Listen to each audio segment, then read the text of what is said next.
Good afternoon, everyone. Thank you so much for having me over. And thank you also, Jed, for that fantastic sort of presentation. I think one of the things that's really important that you mentioned was the need for whatever solutions we think of to be very immediate, to be people centered. And you mentioned active transport, but I take that as meaning it has to be very focused on the individual, right? Having that individual capacity to move around. And I think if I boil that down from our perspective as a transport information app, I think it's that people really need information to make effective decisions. And that's important because making better decisions means being more safe, and being more safe means being more free, right? Having that freedom to move. I'm reminded of when the ECQ and MECQ in the early stages sort of started. There was a total shutdown on all of the public transport systems. But there was this mandate that LGUs would have to figure out what would have to supply some sort of makeshift transport network for frontline workers. And everyone, all of the LGUs sort of managed to step up to the plate. But what was really difficult was that everyone sort of posted their own routes on their own respective Facebook pages, on their own respective social media, their Twitters. Sometimes it would be the mayor's personal pages. And it made it really difficult, right, for anyone to have a clear picture of how to get around, which is sort of why we developed this dashboard that aggregated all of these different routes. But before I get more into that, I think that highlights one thing about the Philippines transport system and a lot of transport systems in the developing world in Southeast Asia, is that they're very informal. And when I say informal, they're not really top-down, centrally planned, which doesn't make them bad, right? Even in countries that are, Western and developed, they're starting to adopt some informal systems. They like to call this paratransit. But the thing about informal systems is that because they're decentralized, it means that it's harder to track, especially when things are changing very rapidly, and when people need to also very quickly find out what those changes are.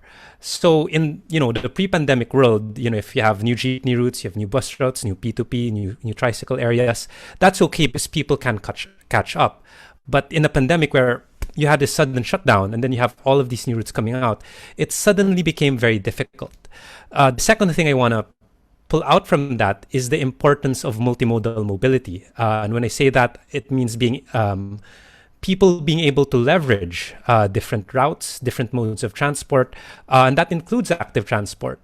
I think bike lanes are important. I think public transport is important.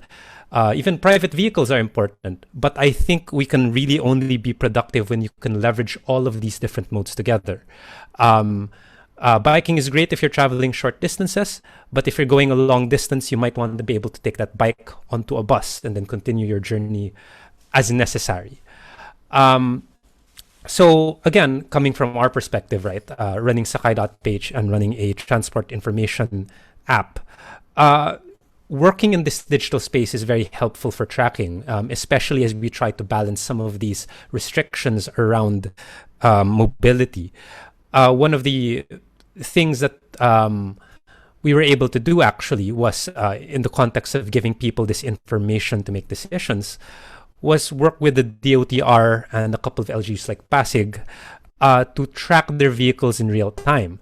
And this was very helpful because what that meant was that, one of the things that we'd find out on Facebook and Twitter, you have these people, these frontline workers trying to take advantage of these libreng sakay routes, and then finding out they'd have to wait, 2 hours and then wala pala, which is terrible because why did you count on this thing? Like if you can't count on it, if you can't rely on it, then it's good as useless.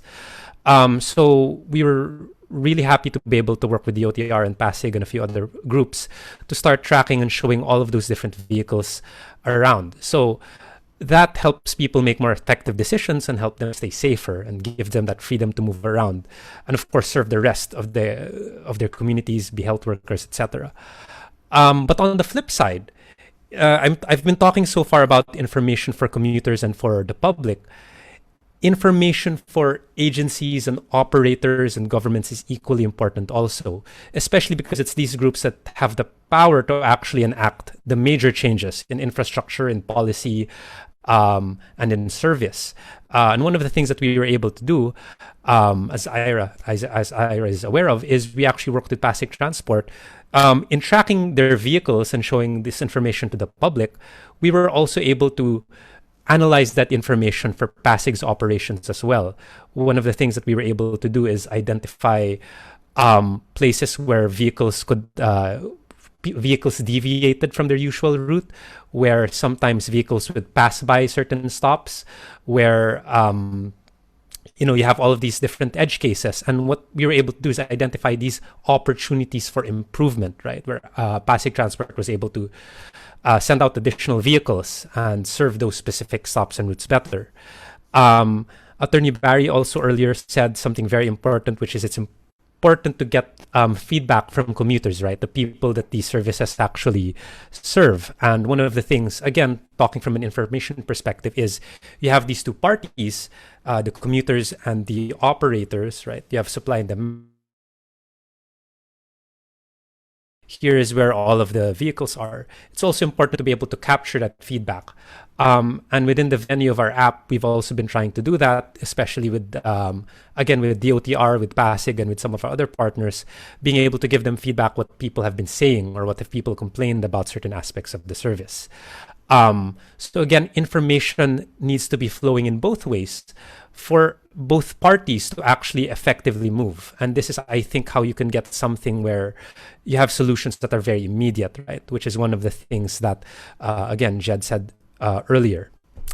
So COVID actually has obviously created a great deal of upheaval across a lot of different industries. And that also, of course, involves an opportunity to make really huge changes. But in our sort of rush to make these huge changes, it's important that we do it correctly, right? Cashless transactions is one of those things which I think is very important moving forward, especially in the light of minimizing the spread of COVID-19. But as we've heard recently, when there were certain mandates to start accepting cashless payments on certain modes of transport, like the EDSA carousel buses, there was a lot of confusion around when it would be required, what parties it would be accepted on. There were even certain confusions around the name. And so it's equally important that we don't move too quickly, lest we actually create, sort of the wrong information and cause people to make those wrong decisions. Another thing, while I'm talking on this digital space, is it's also important to be inclusive. Again, another point that Attorney Barry made. And again, we saw a little bit about that when the whole cashless transactions thing came out around the beep cards. Finally, I talk a lot about information, again, coming from our perspective as a transportation app. But other changes need to happen elsewhere also, in terms of policy, in terms of infrastructure, in terms of just changing the incentives around the market. And one of the exciting things that was touched upon briefly and which has been pushed forward by the Move as One coalition and Alt Mobility previously in the previous months is the idea of service contracting, which really helps sort of those PUJ drivers make ends meet in the current situation, but also shift some of those incentives around. And obviously, technology is going to be a very key part of enabling certain changes in policy and infrastructure like that. I want to close, I guess, with this quote that I've been thinking about a lot by Paul Romer, a Stanford economist. He said, basically, a crisis is a terrible thing to waste. And I hate the idea, obviously, that, this is a blessing in disguise. There's a lot of opportunity because obviously we would all rather not have this pandemic happen in the first place, right? But we are here now and we need to take advantage of it and really make sure that whatever changes we're putting down is a good foundation for even greater changes moving forward, right? It can't be just for the now. It can't just be for the let's help mitigate this COVID-19 situation. It really has to be, can we make it a better situation moving forward past this pandemic and beyond? And again, for people to make the decisions necessary, information is going to be critical. I think that's what I have to say. Thank you so much for giving this opportunity to speak and for having me over. Good afternoon, everyone.